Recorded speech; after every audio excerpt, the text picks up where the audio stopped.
Students, BSc part first physical chemistry unit third है solid state. उसके जो continuous में जो टॉपिक चल रहे हैं, क्रिस्टलोग्राफी के लॉज चल रहे हैं। अंतराफलक कोण की स्थिरता का नियम हमने कर लिया था पिछली क्लास में। परमेय घातांक का नियम भी कर लिया है। परमेय घातांक के नियम के अंतर्गत ही बाइस सूचकांक या बाइस पैरामीटर, और दूसरा टॉपिक है मिलर सूचकांक या मिलर पैरामीटर। ये आज हम डिस्कस करने जा रहे हैं।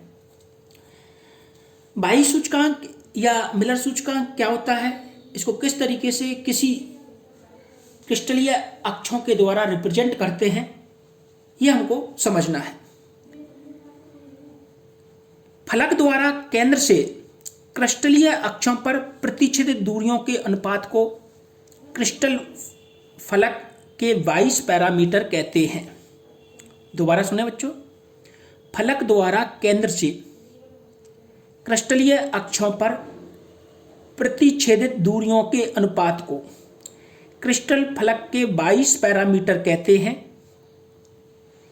क्रिस्टलीय अक्षों पर एकांक फलक के अंतःखंडों का अनुपात अक्षानुपात कहलाता है। क्रिस्टलीय अक्षों पर एकांक फलक के अंतःखंडों का अनुपात अक्षानुपात कहलाता है। परिपाटी के अनुसार बी अक्ष पर अंतःखंड को एक मानकर अक्षानुपात लिखा जाता है। परिपाटी के अनुसार बी अक्ष पर अंतःखंड को एक मानकर अक्षानुपात लिखा जाता है। एक्सियल रेशो कैसे हम लिखते हैं, ये आप देखिए, ए अनुपात बी अनुपात सी। ए अनुपात बी अनुपात सी को हम इस तरीके से लिखते हैं कि इसमें बी वाला 1 होना चाहिए, और बी वाला 1 होने के लिए हमको इसे इस तरीके से ए वाई बी अनुपात बी वाई बी अनुपात सी वाई बी, यानी बी वाले को हमने इस तरीके से 1 कर दिया है। ये अक्षानुपात कहलाएगा। एकांक फलक के अंतःखंडों का यह अनुपात अक्षानुपात एक्सियल रेशो कहलाता है। हमने जो पिछले उसमें जो डायग्राम देखा था, एक्स बाई जेड, ये यहाँ पर ए पे काट रहा था, ये बी पर और ये सी पर। तो ये कैपिटल ए, कैपिटल वी और कैपिटल सी, ये प्लेन बन रहा था बच्चों, याद हो तो ये प्लेन बन रहा था एक पूरा इस तरीके से।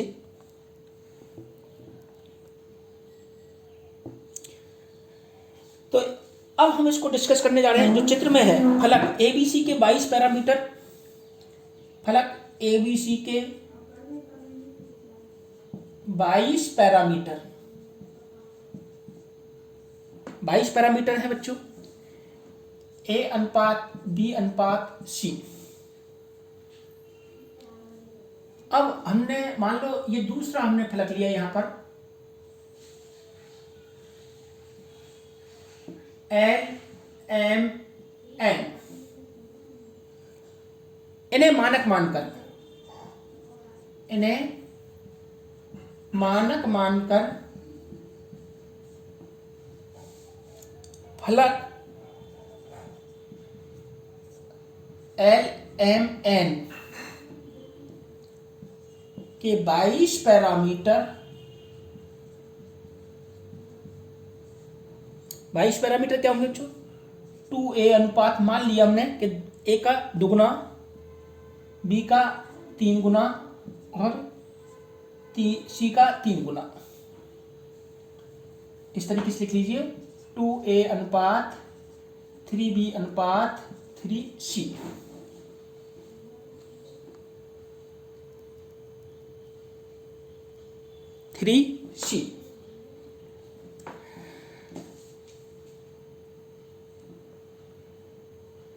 यदि कोई फलक किसी अक्ष के समानांतर है तो संबंधित अक्ष ए बी अथवा सी से पहले इनफाइनाइट समानांतर अक्ष के लिए इकाई अंतःखंड से पहले इनफाइनाइट लगा दिया जाता है। जैसे सी अक्ष के समानांतर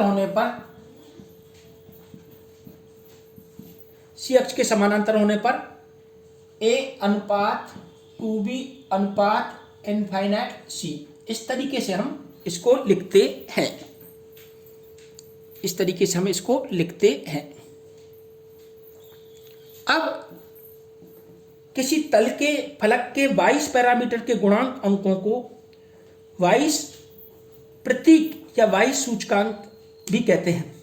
दोबारा सुने, किसी तल के फलक के 22 पैरामीटर के गुणांक अंकों को 22 प्रतीक या 22 सूचकांक भी कहते हैं।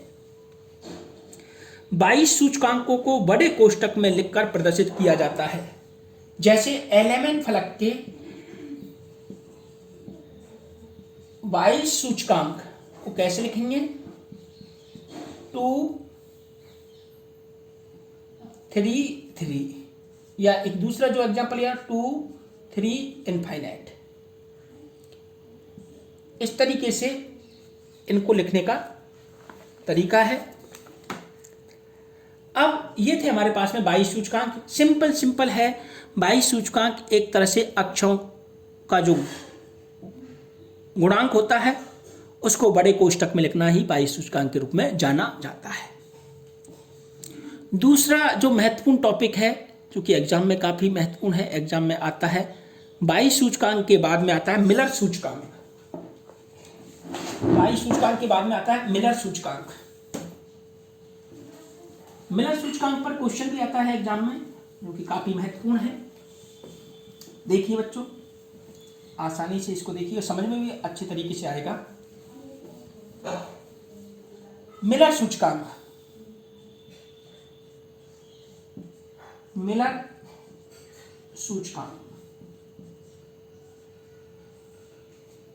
Miller Indies.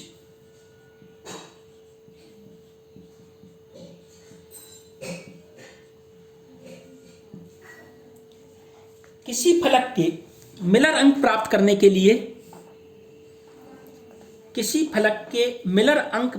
के लिए उसके 22 पैरामीटर के अंकों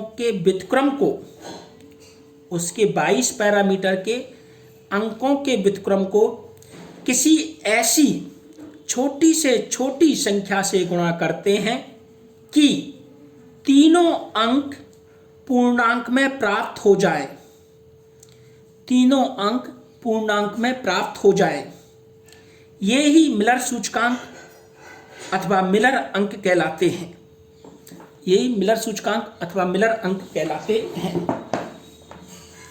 एक एग्जाम्पल लेते हैं बच्चों, उदाहरण लेते हैं। एलिमेंट के अंतःखंडों का अनुपात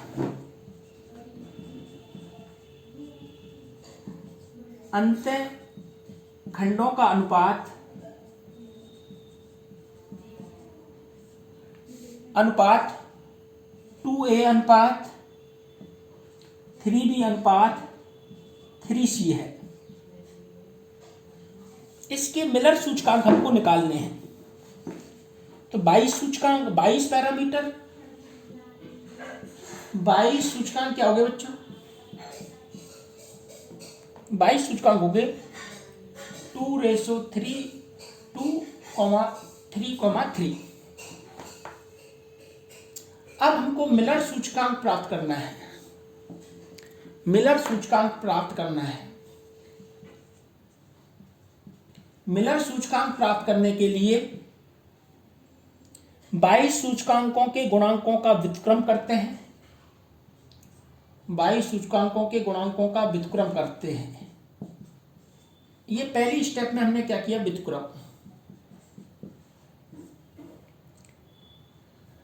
व्युत्क्रम के बाद में दूसरी स्टेप आती है। दूसरी स्टेप में छोटी से छोटी संख्या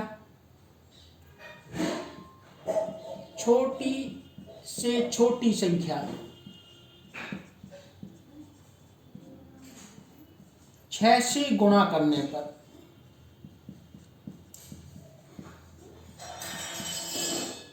6 से गुणा करने पर हम छोटी से छोटी संख्या 6 से गुणा करते हैं। छोटी से छोटी संख्या 6 इसलिए आई क्योंकि इसमें 2 का भी भाग जा रहा है और 3 का भी भाग जा रहा है। तो हमको क्या प्राप्त हुआ बच्चों? छोटी से छोटी संख्या गुणा करने पर 3, 2, 2।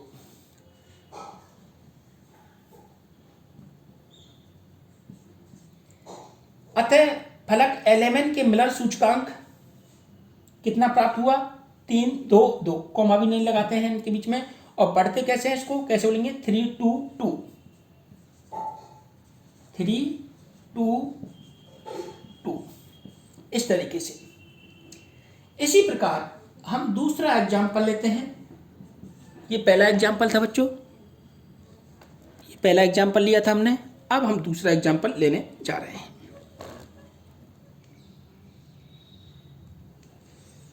दूसरा एग्जाम्पल हम लेते हैं। किसी फलक के 22 सूचकांक A, 3B और इनफाइनाइट C है। इनका 22 सूचकांकों के अंकों का व्युत्क्रम 1, 1/3, 1/इनफाइनाइट। अब पूर्णांक प्राप्त करने के लिए छोटी से छोटी संख्या 3 से गुणा करेंगे। छोटी से छोटी संख्या 3 से गुणा करने पर, छोटी से छोटी संख्या 3 से गुणा करने पर क्या प्राप्त हुआ बच्चों? हमको 3, 1 और 1/इनफाइनाइट का मतलब 0।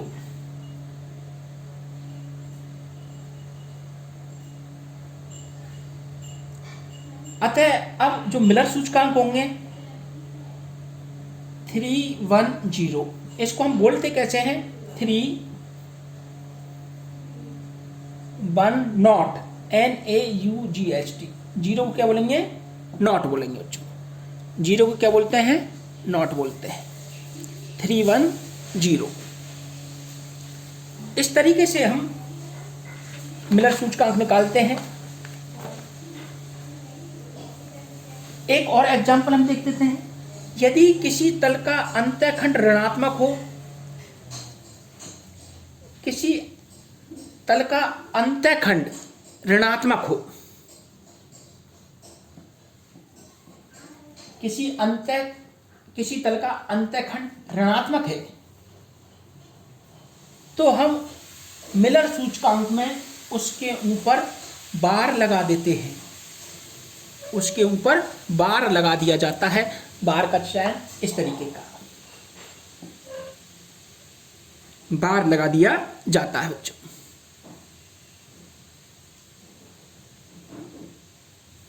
देखें, एक एग्जाम्पल है हमारे पास में 2A, 3B और 3C।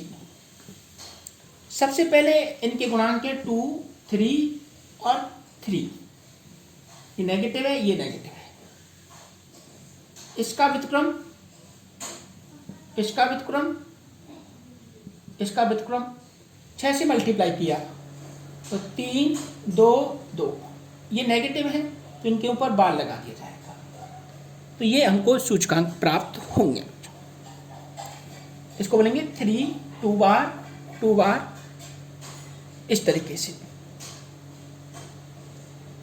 अगर हमारे पास में कोई सिंपल है A/B/C, तो इनका जो अनुपात प्राप्त होगा मिलर सूचकांक के रूप में 1, 1, 1, इस तरीके से प्राप्त होगा। और अगर कोई इस तरीके का है एग्जाम्पल 6A, 3B, 3C, तो इसका 1, 2, 2 हमको मिलर सूचकांक प्राप्त होगा। 1, 2, 2 मिलर सूचकांक प्राप्त होगा। मिलर सूचकांकों में मिलर अंक जितना छोटा होगा, मूल बिंदु से उतनी ही अधिक दूरी पर वह फलक संबंधित अक्षों को काटेगा। इसी प्रकार मिलर अंक जितना बड़ा होगा, मूल बिंदु से उतनी ही कम दूरी पर वह अक्षों को काटेगा।